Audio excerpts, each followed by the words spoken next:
পিআরের ধারণা নেই দেশের ৫৬% মানুষের। জরিপের তথ্য, নির্বাচন পদ্ধতির সিদ্ধান্ত রাজনৈতিক দলগুলোর, বলেছেন প্রেস সচিব।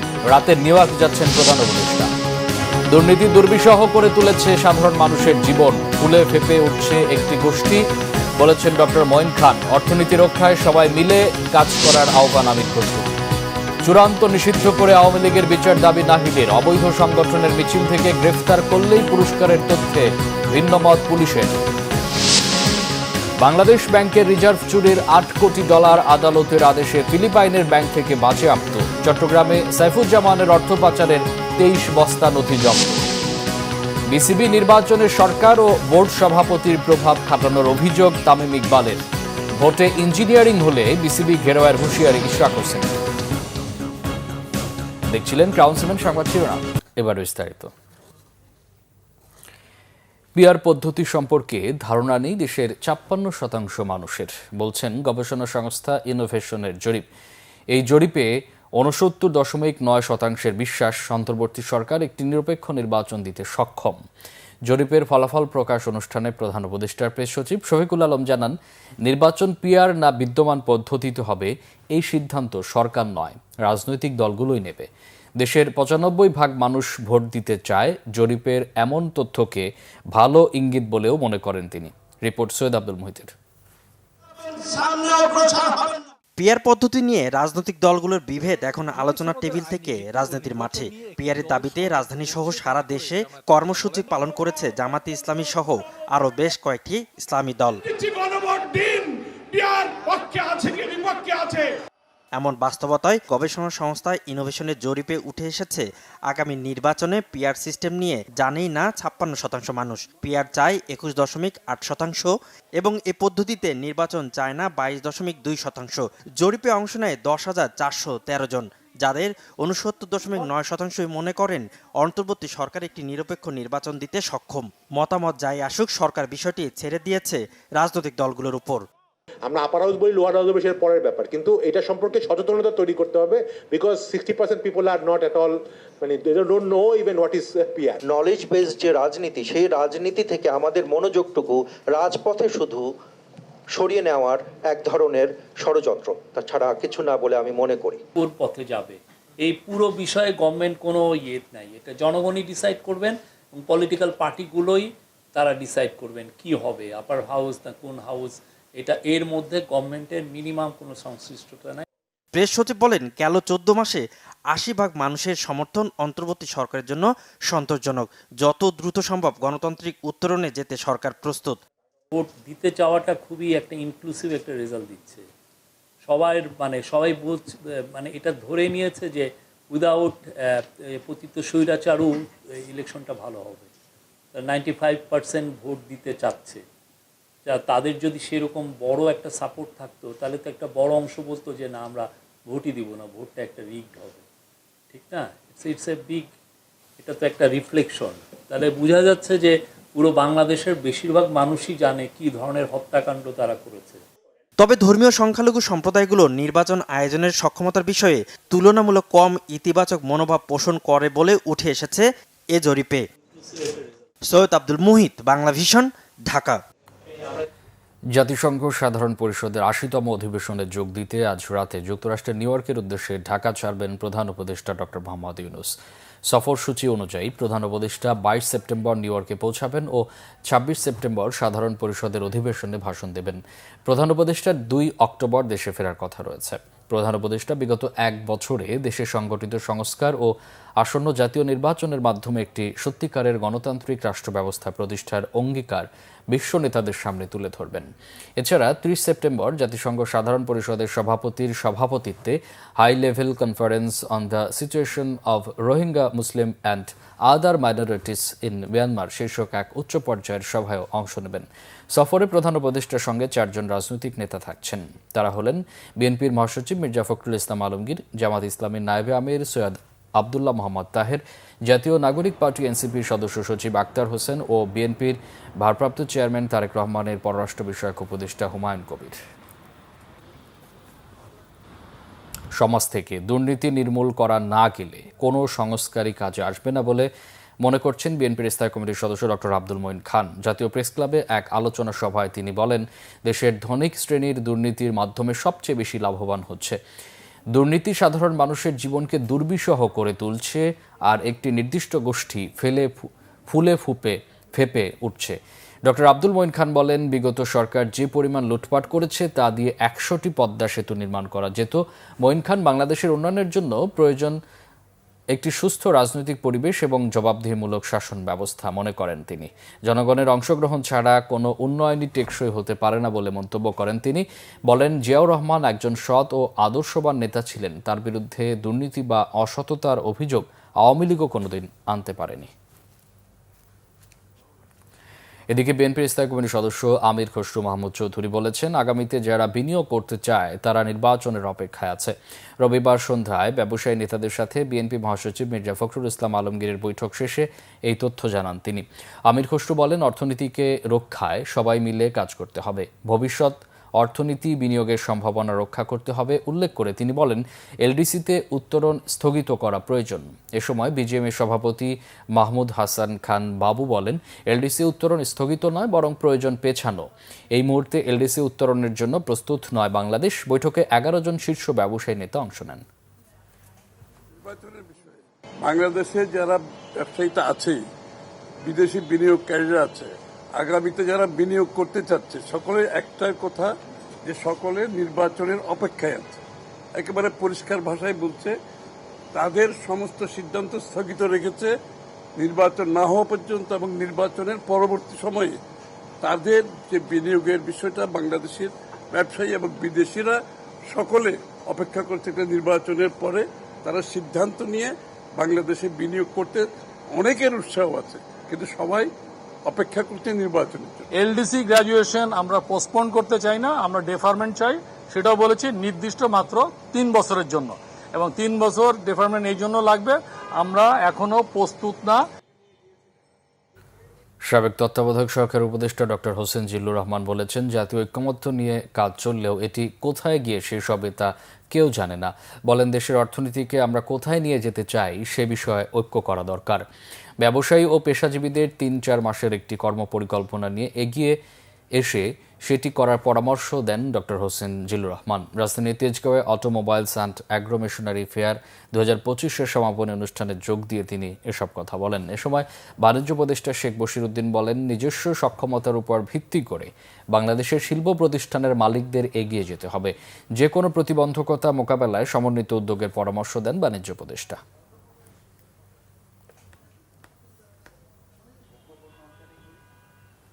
আজকে আমাদের সম্পদ সীমিত। আমি যখন পদ্মা ব্রিজ বানাচ্ছি, মানে টানেল বানাচ্ছি, অথবা আমি কক্সবাজারের রেলওয়ে বানাচ্ছি, অথবা আমি কক্সবাজারের এয়ারপোর্ট বানাচ্ছি, এখানে এটা বানাচ্ছি, ওইটা বানাচ্ছি, আমি কি যখন আমি দেখছি যে এগ্রিকালচার মেকানাইজেশনে আমি কি বুঝছি, ব্যাপারটা হয়ে গিয়েছে ড্রোন দিয়ে মাটির উর্বরতা, তাপমাত্রা, ইনফেস্টেশন, বিভিন্ন রকম বালাইনাশক থেকে শুরু করে ফার্টিলাইজেশন, এই টেকনোলজি এত দূরে এগিয়ে গিয়েছে, আমরা আজও ওই পাওয়ার টিলার, কম্বাইন হারভেস্টারের মধ্যে টিকে আছি। শুধু শেখ হাসিনা নয়, বিচারিক প্রক্রিয়ার মধ্য দিয়ে আওয়ামী লীগ ও তার দোসরদের চিরতরে নিষিদ্ধ করার দাবি জানিয়েছেন জাতীয় নাগরিক পার্টি এনসিপির আহ্বায়ক নাহিদ ইসলাম। বলেন, নির্বাহী আদেশে কার্যক্রম নিষিদ্ধ করে আওয়ামী লীগকে ঠেকানো যাবে না, তবে দলীয়ভাবে বিচারের সুযোগ আইনে থাকলেও এ নিয়ে কোনো প্রক্রিয়া এখনো শুরু হয়নি বলে জানান চিফ প্রসিকিউটর তাজুল ইসলাম। বিস্তারিত গ্যালমান শফির রিপোর্টে।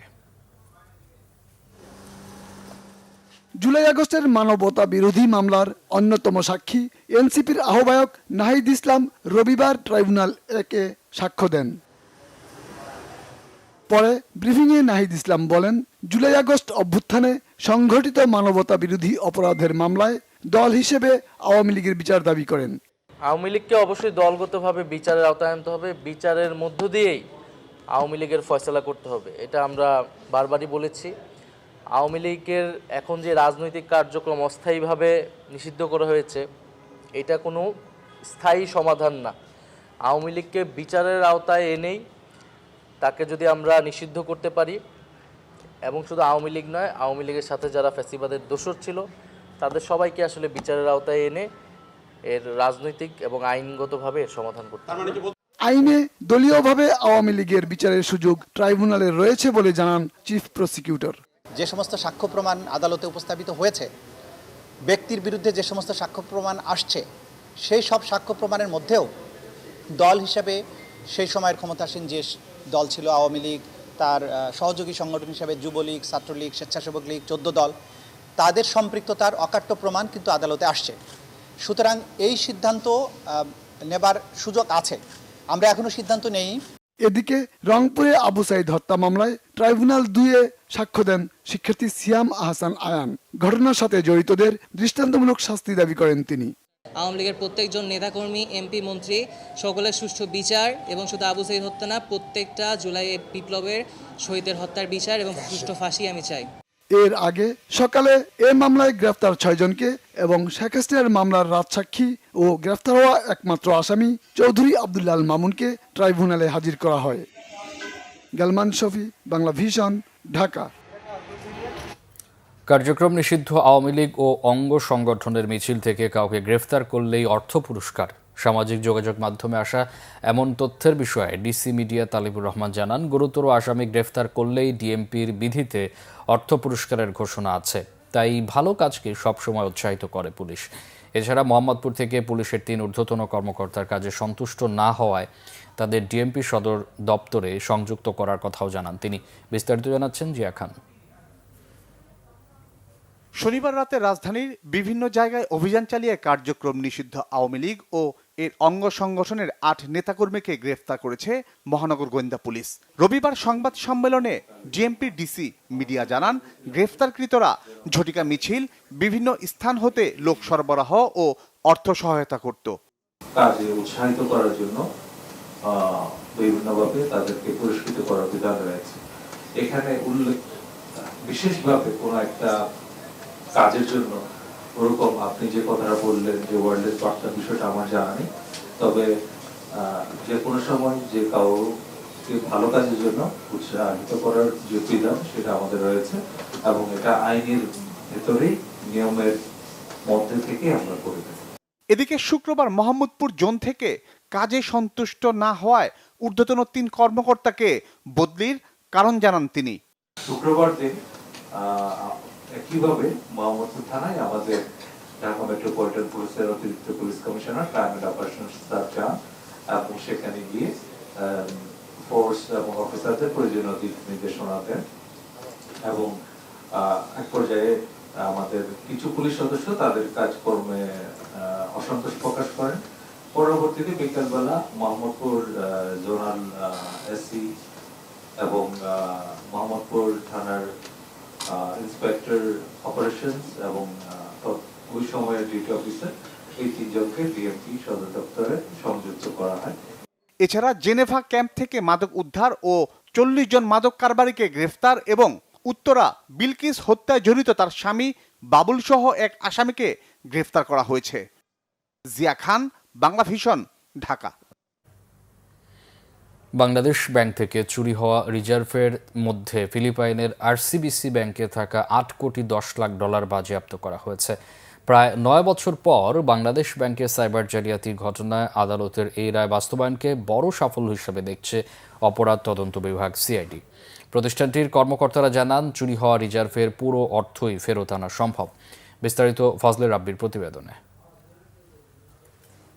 2016 সালের 4 ফেব্রুয়ারি কম্পিউটার হ্যাকিংয়ের মাধ্যমে বাংলাদেশ ব্যাংকের 10 কোটি 10 লাখ 1,623 ডলার চুরি হয়, যার পুরো অর্থটাই চলে যায় শ্রীলঙ্কা ও ফিলিপাইনের জুয়ার আসরে।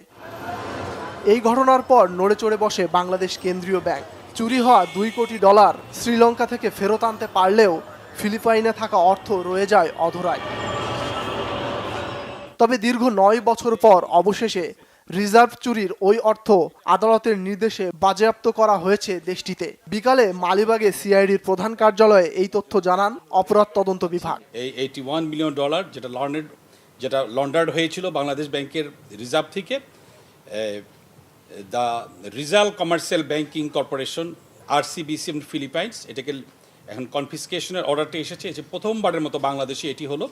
এই অর্থ সুমুদে অর্থ বাংলাদেশে ফিরিয়ে আনার জন্য সমস্ত কার্যক্রমগুলো অব্যাহত থাকবে এবং সিআইডির স্মার্ট টিম অফিসাররা দীর্ঘ প্রচেষ্টার এবং আইনি লড়াইয়ের মাধ্যমের পরে এটি অর্জিত হয়েছে। এটা আমার মনে করি আজকে বাংলাদেশের জন্য এটি অত্যন্ত সুসংবাদ। এটি আমাদের যে মেইন রিজার্ভের $81 মিলিয়ন যেটা পাচার হয়েছিল, এই পাচারকৃত অর্থটাকে সম্পূর্ণ অর্থটাকে কনফিসকেশন করা হয়েছে। রিজার্ভের অর্থ উদ্ধারে আন্তর্জাতিক পদ্ধতি অনুসরণে আরও সময় লাগবে বলে জানান স্বরাষ্ট্র মন্ত্রণালয়ের স্পেশাল প্রসিকিউটর অ্যাডভাইজার আইনজীবী এহসানুল হক সমাজি। আদেশ প্রাপ্তির পরবর্তীতে কিছু প্রসিডিউরাল কাজ রয়েছে, তবে হ্যাঁ, যেহেতু এটি একটি স্পেশাল কোর্টের অর্ডার অর্থাৎ স্পেশাল জাজের অর্ডার, এই অর্ডারটা দ্রুততার সাথে তামিল করার যাদের দায়িত্ব রয়েছে তারা নিশ্চয়ই তামিলের ক্ষেত্রে অবহেলা করবেন না। আর যদি সেই ক্ষেত্রে কোনো অবহেলা হয় তাহলে আইন অনুসারে সেই অবহেলার কারণেও তাদেরকেও আদালতের নিকট জবাবদিহিতা করতে। বিগত সরকারের আমলে মানি লন্ডারিং মামলায় সংশ্লিষ্ট উচ্চ পর্যায়ের কেউ জড়িত থাকলেও তাকে আইনের আওতায় আনা হবে বলে জানিয়েছে সিআইডি। বাধ্য হবে, খুব সহজে এটা ফেরত আসবে। ফজলে রাব্বি, বাংলা ভিশন, ঢাকা। সাবেক ভূমিমন্ত্রী পলাতক সাইফুজ্জামান চৌধুরীর কয়েক হাজার কোটি টাকার সম্পদের তথ্য পেয়েছে দুর্নীতি দমন কমিশন দুদক। চট্টগ্রামে শনিবার রাতভর অভিযান চালিয়ে তার স্ত্রী রুকমিলা জামানের গাড়ি চালক ইলিয়াসের প্রতিবেশী ওসমানের বাড়ি থেকে দেশ বিদেশে সম্পদের 23 বস্তা নথি উদ্ধার করা হয়েছে। এদিকে দুদকের মামলায় রবিবার সাইফুজ্জামান চৌধুরী দম্পতির বিরুদ্ধে ইন্টারপোলের মাধ্যমে রেড নোটিশ জারির আবেদন মঞ্জুর করেছে আদালত। চট্টগ্রাম থেকে নাসির উদ্দিনের তথ্য ও ছবিতে দেখুন ডেস্ক রিপোর্ট। গণ অভ্যুত্থানের পর থেকে পলাতক সাবেক ভূমিমন্ত্রী সাইফুজ্জামান চৌধুরীর অর্থ পাচারে সহযোগিতা করতেন আব্দুল আজিজ। তার দেশের সম্পদ দেখভালের দায়িত্বে ছিলেন আরামিড গ্রুপের এজিএম উৎপল পাল। 17 সেপ্টেম্বর রাতে তাদের দুইজনকে গ্রেফতার করেছে দুদক। আজিজ ও উৎপলের কাছ থেকে পাওয়া সেই নথিতে মিলেছে সিঙ্গাপুর, সংযুক্ত আরব আমিরাত, যুক্তরাষ্ট্র ও যুক্তরাজ্যের সম্পদের তথ্য। আদালতের আদেশে তাদের রিমান্ডে জিজ্ঞাসাবাদের ফলে 23 বস্তা নথির সন্ধান পাওয়া যায়। দুদক কর্মকর্তা জানান, পরপর 3 দিনের অভিযানের পর এসব নথি উদ্ধার সম্ভব হয়েছে। এবার কম্বোডিয়া, ভিয়েতনাম, থাইল্যান্ড, মালয়েশিয়া ও ভারতে সাইফুজ্জামান চৌধুরীর বিপুল সম্পদের তথ্য পেল দুদক। সাইফুজ্জামান চৌধুরীর স্ত্রী রুকমিলা জামান, তার ড্রাইভার কর্ণফুলী থানায় অধীন রয়েছেন, ওনার বাড়িতে এই আমরা এই লুকায় রাখা ডকুমেন্টগুলো উদ্ধারের জন্য গত বৃহস্পতিবার রাতেও অভিযান চালাইছি। তো আমরা যাওয়ার আধা ঘন্টা আগে করা হয়েছে। তো পরবর্তীতে আমরা গতকালকে অভিযান চালায় অনেকগুলো তথ্য সংগ্রহ করছি। আবার আজকে রাত আমরা 3টার পরে অভিযান চালায় আমরা দেখি যে একটা ঘর তালা বন্ধ গত 3 দিন ধরে, সেই ঘরটা খোলা হচ্ছে না। পরে আমরা তালাটা স্থানীয় লোকদের সহায়তা ভেঙে ভিতরে গিয়ে 23 বস্তা আলামত পাই। এদিকে ইউনাইটেড কমার্শিয়াল ব্যাংক থেকে 25 কোটি টাকা আত্মসাৎ ও পাচারের অভিযোগে গত 24 জুলাই 31 জনের বিরুদ্ধে মামলা করে দুদক। সেই মামলায় সাইফুজ্জামান ও তার স্ত্রীর বিরুদ্ধে ইন্টারপোলের রেড নোটিশ জারি করতে আদালতে আবেদন করা হয় 18 সেপ্টেম্বর। রবিবার শুনানি শেষে আদালতে আবেদন মঞ্জুর হয়। বাংলাদেশ সরকার তার পাচারকৃত অর্থ ফেরত আনার জন্য উদ্যোগ গ্রহণ করেন, সাথে সাথে তিনি ওই প্রপার্টিগুলো ট্রান্সফারের জন্য বিভিন্নভাবে স্টেপ নিচ্ছিলেন। এই তথ্য যখন দুর্নীতি দমন কমিশনের কাছে ক্লিয়ার হয়, তখন দুর্নীতি দমন কমিশন তার এই ট্রান্সফার যাতে করতে না পারে সেই জন্য আজকে আমরা ইন্টারপোলের মাধ্যমে রেড নোটিশ জারির আবেদন করেছিলাম। মামলার মেরিট বিবেচনা করে এই দুর্নীতিবাজদের এই পাচারকৃত অর্থ ফেরত আনার জন্য বিজ্ঞ আদালত সন্তুষ্ট হয়ে তাদের বিরুদ্ধে ইন্টারপোলের মাধ্যমে রেড নোটিশ জারির নির্দেশ প্রদান করেছেন। সাইফুজ্জামান এবং রুকমিলার বিরুদ্ধে ইতিমধ্যে 7টি মামলা রুজু হয়েছে। এই মামলাগুলোর টোটাল অ্যামাউন্ট হচ্ছে 125 কোটি টাকা। এই মামলাগুলোর তদন্ত আমরা চলমান রেখেছি। বিভিন্ন দেশের সম্পদ কেনার তথ্য, ট্যাক্সের কাগজ, বাড়ি ভাড়ার ভাউচার সহ কয়েক হাজার কোটি টাকার দুর্নীতির নানা তথ্য পেয়েছে Dudok. Sharmila Keya, Bangla Vision news desk. Bangladesh জাতীয় দলের সাবেক অধিনায়ক তামিম ইকবালের অভিযোগ, বাংলাদেশ ক্রিকেট বোর্ডের নির্বাচনকে ঘিরে সরকারের পক্ষ থেকে প্রভাব খাটানো হচ্ছে। তার মতে সরকার ইলেকশন নয়, সিলেকশন চায়। বিসিবি সভাপতি আমিনুল ইসলাম বুলবুলের বিরুদ্ধে ক্ষমতার অপব্যবহারের অভিযোগ এনেছেন তামিম। ব্রাদার্স ইউনিয়ন ক্লাবের আহ্বায়ক ইশরাক হোসেন বলেন, কোনো ইলেকশন ইঞ্জিনিয়ারিংয়ের চেষ্টা হলে প্রয়োজনে বিসিবি ঘেরাও করা হবে। মনির হোসেন খানের রিপোর্ট। বিসিবি ইলেকশন নিয়ে গরম ক্রিকেট পাড়া, চলছে ভোটের হিসাব নিকাশ, কাউন্সিলরদের নিয়ে চলছে রশি টানাটানি, এমনকি নিজের পাল্লা ভারী করতে দফায় দফায় চলছে কাউন্সিলর পরিবর্তন। এরই মধ্যে 2 বার পরিবর্তন করা হয়েছে কাউন্সিলরশিপের তালিকা জমা দেওয়ার তারিখ। এর সবই হচ্ছে সরকারের নির্দেশে, যার প্রতিবাদ জানিয়ে সংবাদ সম্মেলন করেছে বিভাগ, জেলা ও ক্লাব সংগঠকরা। এবারের বিসিবি নির্বাচনে অংশ নিচ্ছেন আমিনুল ইসলাম বুলবুল ও তামিম ইকবাল, দুইজনই সাবেক অধিনায়ক। বুলবুল আবার বর্তমান বোর্ড সভাপতি। তার বিরুদ্ধে ক্ষমতার অপব্যবহারের অভিযোগ তামিমের। কনস্টিটিউশন হিসাবে উনি ইলেকশন কমিশন গঠন হওয়ার পর থেকে উনি কোনো ধরনের কোনো চিঠিতে সাইন করতে পারবেন না। ইন হোয়াট ক্যাপাসিটি এই চিঠিতে তিনি সাইন করে বিভিন্ন ডিসিদেরকে পাঠানো হয়েছে? উনি তো ক্লেম করেন উনি ইলেকশনের ব্যাপারে কিছুই জানেন না। তাহলে এত বড় একটা চিঠি এত কিছু উল্লেখ করে যদি পাঠায় থাকেন, তাহলে নিশ্চয়ই উনি ইলেকশনের ব্যাপারে অনেক কিছুই জানেন। তামিম ইকবালের অভিযোগের আঙুল সরাসরি সরকারের দিকে। তার মতে যাকে খুশি সরিয়ে দিয়ে নিজেদের পছন্দের লোক বসিয়ে ইলেকশন হয় না, হয় সিলেকশন। তার আশা নির্বাচনে পক্ষপাতিত্ব থাকবে না। যখন যাকে ইচ্ছা অ্যাডহক কমিটির থেকে সরায় দিয়ে অ্যাডহক কমিটিতে ইনক্লুড করা, তো এইভাবে করে যদি ওনারা ইলেকশনটা করতে যান, তাহলে তো এটা ইলেকশন হলো না, এটা তো সিলেকশন হয়ে যাচ্ছে। It should be open for everyone.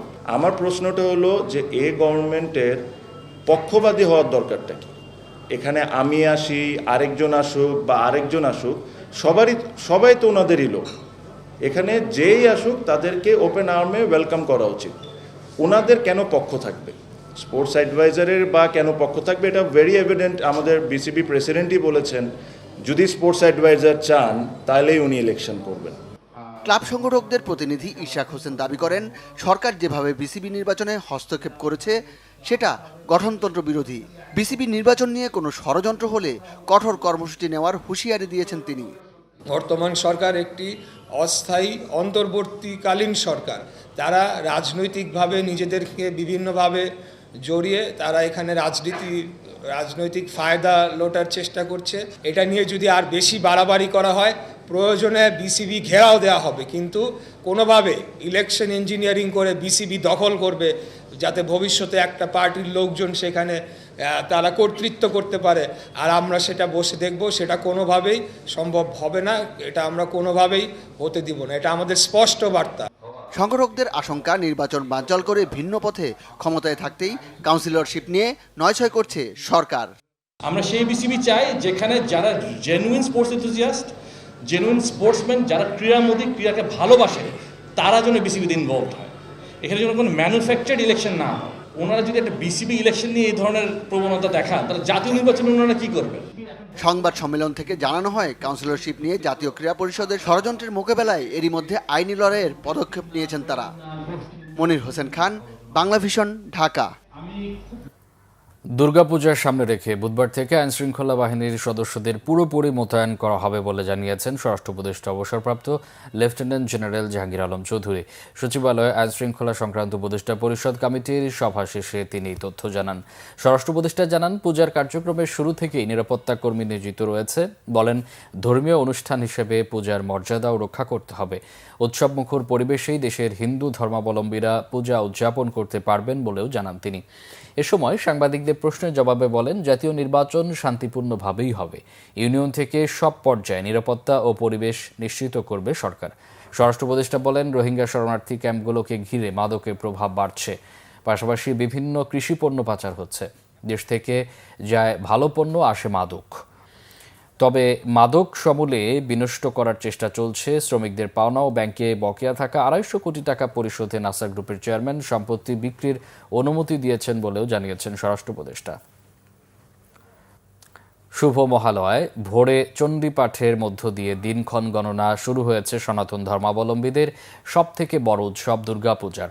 28 September ষষ্ঠী পূজার মধ্য দিয়ে দুর্গাপূজার মূল উৎসব শুরু হবে। এবছর সারা দেশে 33,355টি মণ্ডপে পূজা উদযাপিত হবে। এর মধ্যে রাজধানীতে পূজা হবে 258টি মণ্ডপে। রিপোর্ট নাবিল জাহাঙ্গীরের, ক্যামেরায় পলাশ তালুকদার।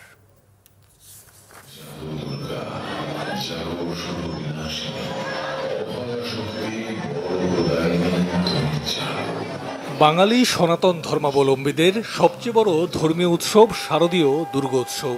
পুরাণ মতে দেবী দুর্গা যেদিন মহিষাসুর বধের দায়িত্ব পেয়েছিলেন সেই দিনটি মহালয়া। রবিবার দেবীপক্ষের সূচনা লগ্নে দেশের বিভিন্ন মন্দিরে চণ্ডী পাঠের মধ্য দিয়ে দুর্গা দেবীকে পৃথিবীতে আহ্বান জানানো হয়। তবে মূল উৎসবের শুরু হবে ষষ্ঠীর দিন থেকে।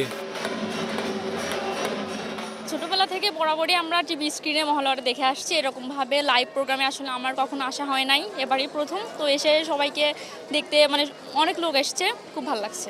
এতদিনের অপেক্ষাটা আনন্দের। পুজো আসছে, আজকে থেকে পুজো এসে গেছে, এই ফিলিংটা আসলে আরেকটু বেশি আনন্দের। সপ্তমী পরবো গ্রিন কালারের জামা, অষ্টমী পরবো ব্লু কালারের জামা, এরকম মিলিয়ে সাজগুজ করবো। বাঙালি হিন্দুর কাছে দেবী দুর্গা সকল অশুভ শক্তির বিনাশের প্রতীক, মহামায়া অসীম শক্তির উৎস।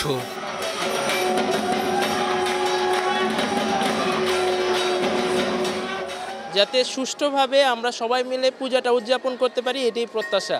সকল ধর্ম সব মিলিয়ে, বর্ণ মিলিয়ে আমরা যে একটি দারুণ কালচার নিয়ে আমরা থাকি, সেটা যেন অব্যাহত থাকে। মায়ের কাছে চাওয়ার যে আমাদের দেশের সমৃদ্ধিতে আমরা যেন সবাই একসাথে এগিয়ে যেতে পারি। ছোট থেকে আমরা যখন রেডিওতে শুনেছি তখন একটা আবেগ সৃষ্টি হতো আমাদের মধ্যে, কিন্তু যখন এটা বাস্তবে আমরা স্টেজে ফুটিয়ে তুলি সেটাকে, তখন আরও বেশি আবেগের সৃষ্টি হয়। এক বছর পর দেবী আসছেন, দেবীকে বরণ করে নিতে প্রস্তুত দেশের হিন্দু সম্প্রদায়। দেবীর আগমনের মধ্য দিয়ে বিশ্বের শান্তির বার্তা ছড়িয়ে পড়বে, এমনটাই প্রত্যাশা ভক্তদের। নাবিল জাহাঙ্গীর, বাংলা ভিশন, ঢাকা। রাজশাহী বিশ্ববিদ্যালয়ের প্রভিসি প্রফেসর মাইনুদ্দিনের ওপর হামলা ও লাঞ্ছনার ঘটনায় দোষীদের দৃষ্টান্তমূলক শাস্তির দাবিতে কর্মবিরতি পালন করেছেন বিশ্ববিদ্যালয়টির শিক্ষক, কর্মকর্তা ও কর্মচারীরা। সকাল থেকে প্রশাসনিক ভবনের পাশে লিচু তলায় অবস্থান নেন তারা। এতে থমকে যায় প্রশাসনিক সকল কার্যক্রম। বন্ধ ছিল রাকসু নির্বাচনের দাপ্তরিক কাজ ও ব্যালট পেপার ছাপার কাজও। এদিকে দুপুরে সিন্ডিকেট সভা শেষে বিশ্ববিদ্যালয়ের রেজিস্ট্রার জানান, সিন্ডিকেট সভায় দুটি কমিটি গঠনের সিদ্ধান্ত হয়েছে, একটি অভ্যন্তরীণ আর অপরটি বিচার বিভাগীয়। এই সাথে উপাচার্যের ঘোষণা অনুসারে শিক্ষক, কর্মকর্তা, কর্মচারীদের প্রাতিষ্ঠানিক সুবিধা স্থগিতের সিদ্ধান্ত বলবৎ থাকবে। এছাড়া রাকসু নির্বাচন নির্দিষ্ট তারিখেই হবে। এতে শিক্ষার্থীদের সহযোগিতা চেয়েছে বিশ্ববিদ্যালয় কর্তৃপক্ষ।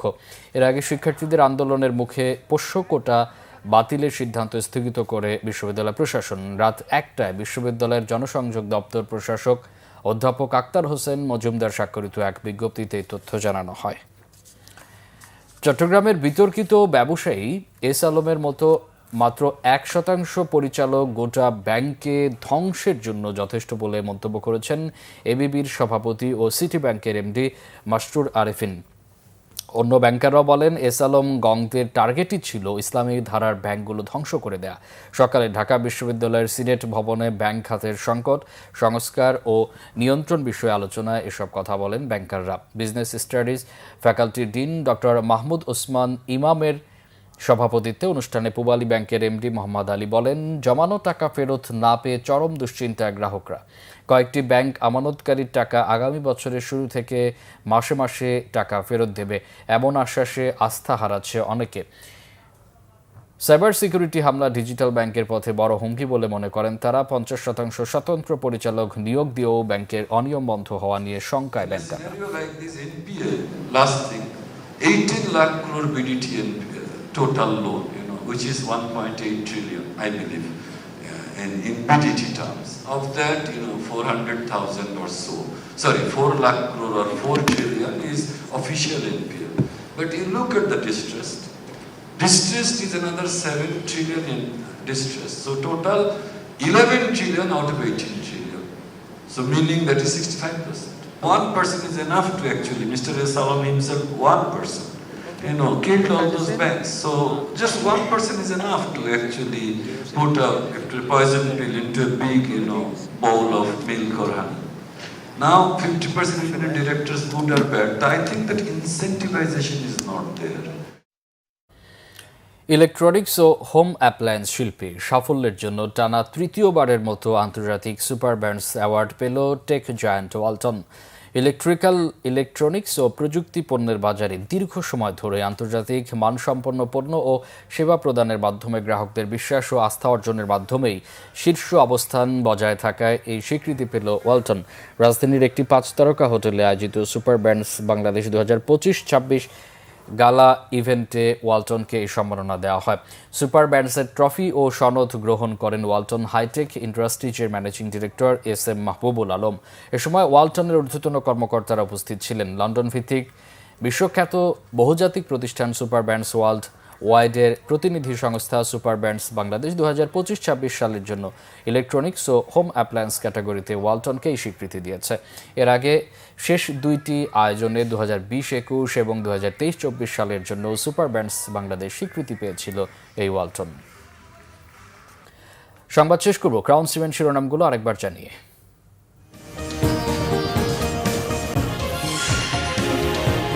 56% মানুষের জরিপের তথ্য, নির্বাচন পদ্ধতির সিদ্ধান্ত রাজনৈতিক দলগুলোর, বলেছেন প্রেস সচিব।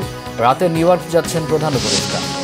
দুর্নীতি দুর্বিষহ করে তুলেছে সাধারণ মানুষের জীবন, ফুলে ফেপে উঠছে একটি নির্দিষ্ট গোষ্ঠী, বলেছেন ডক্টর মঈন খান। অর্থনীতি রক্ষায় সবাই মিলে কাজ করার আহ্বান আমির খসরু। চূড়ান্ত নিষিদ্ধ করে আওয়ামী লীগের বিচার দাবি নাহিদের। অবৈধ সংগঠনের মিছিল থেকে গ্রেফতার করলেই পুরস্কারের তথ্যে ভিন্ন মত পুলিশের। বাংলাদেশ ব্যাংকের রিজার্ভ চুরির $8 কোটি আদালতের আদেশে ফিলিপাইনের ব্যাংক থেকে বাজেয়াপ্ত। চট্টগ্রামে সাইফুজ্জামানের অর্থ পাচারের 23 বস্তা নথি জব্দ। বিসিবি নির্বাচনে সরকার ও বোর্ড সভাপতির প্রভাব খাটানোর অভিযোগ তামিম ইকবালের। ভোটে ইঞ্জিনিয়ারিং হলে বিসিবি ঘেরাওয়ের হুঁশিয়ারি ইশরাক হোসেন। এই ছিল এখনকার মতো। পরের সংবাদ রাত 10:30টায়। এর আগে 9টা রয়েছে নিউজ 20 দেখার আমন্ত্রণ রইল। এছাড়া বাংলা ভিশন সংবাদ ও সংবাদ সংশ্লিষ্ট অনুষ্ঠান দেখতে ভিজিট করুন www.bvnews24.com ও facebook.com/banglavisionnews এবং সাবস্ক্রাইব করুন youtube.com/banglavisionnews। এতক্ষণ সাথে থাকায় অসংখ্য ধন্যবাদ।